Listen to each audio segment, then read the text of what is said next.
বিশ্বনবী দৌড়ে দৌড়ে নামাজে যেতে নিষেধ করেছেন।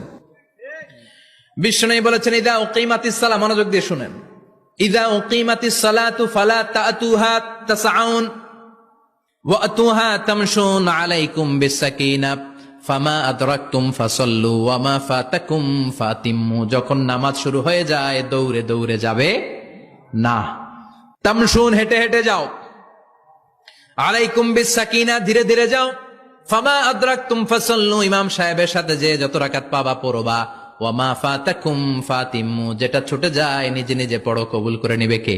আল্লাহ। কিন্তু দৌড়ে যায় নামাজ ধরা যাবে না, খবরদার ধীরস্থির ভাবে যাবেন।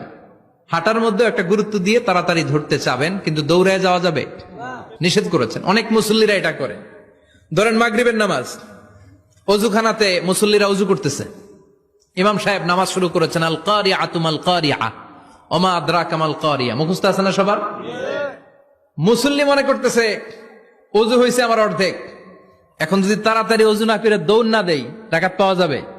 রাকাত পাওয়ার জন্য দিছে দৌড়। মসজিদও হচ্ছে টাইলসের মসজিদ, পিছলায় পয়রা মুসল্লি একদিকে, লুঙ্গি আরেকদিকে। আছে না নাই? আমার কাছে খবর আছে এরকম পা ভাঙছে অনেকের।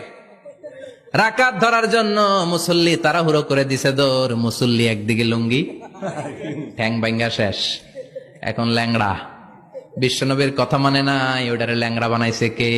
আল্লাহ। এই জন্য বিশ্বনবী বললেন, খবরদার দৌড়ে যাবে না, একামত হয়ে গেলে ধীরস্থির ভাবে যাও।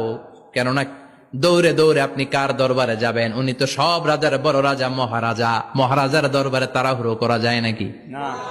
ফিট হয়ে কাপড় চোপড় পরে আতর টাতর মেখে ধীরস্থির ভাবে যাবেন। দৌড়ে গেলে আপনার হার্টবিট বেড়ে যাবে, আপনার ব্রেথ ইন ব্রেথ আউট, শ্বাস প্রশ্বাস বেড়ে যাবে। তো হাঁপানির চোটে তো আপনি হাঁপাতে থাকবেন। আপনি তাহিয়া পড়বেন কখন, তাসবিহ পড়বেন কখন, আল্লাহর প্রশংসা করবেন কখন? চিল্লা এখন ঠিক কিনা?